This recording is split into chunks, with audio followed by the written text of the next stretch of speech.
ตอนครูของค่อย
โอ้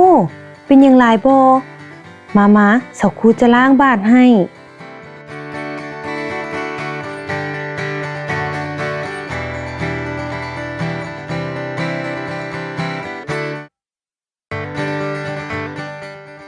ขอบใจสาวครูบ่เป็นหยังคอยย่างเด้อ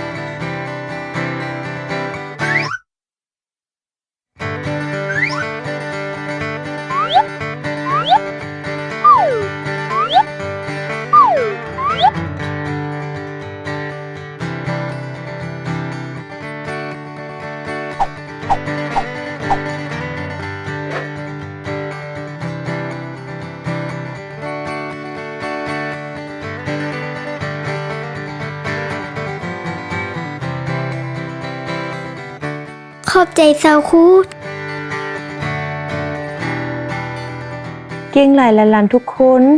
พวกหลานเบิ่งเป็นระเบียบและงามหลายพวกหลานพร้อมแล้วบ่สำหรับการฉลองวันที่7ตุลาวันครูแห่งชาติ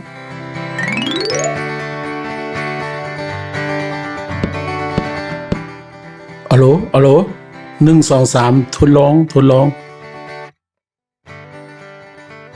อัลโหลยินดีต้อนรับทุกคนเข้าสู่งานเฉลิมฉลองวันครูแห่งชาติที่7ตุลาเด้อ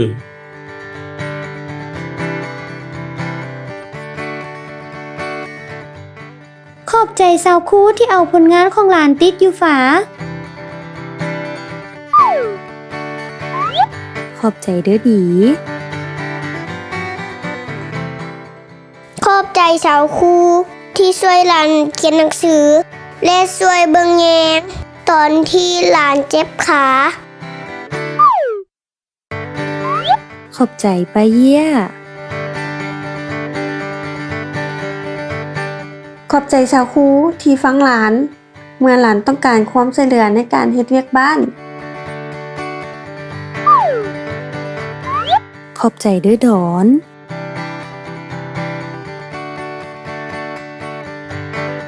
ขอบใจสาวครูที่เฮ็ดให้โรงเรียนม่วนและเป็นมิตรหลานมักกิจกรรมที่เล่นอยู่ในห้องหลายขอบใจล่า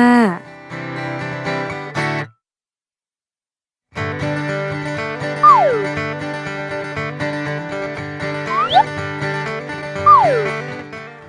ที่บ่ให้หลานเวลาหลานบ่ฟัง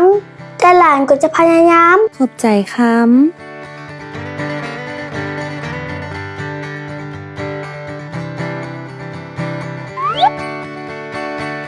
ขอบใจสาวครูสำหรับการสอนห้องเพลง ตอนนี้หลานห้องได้3 เพลงแล้ว ขอบใจเด้อจิลี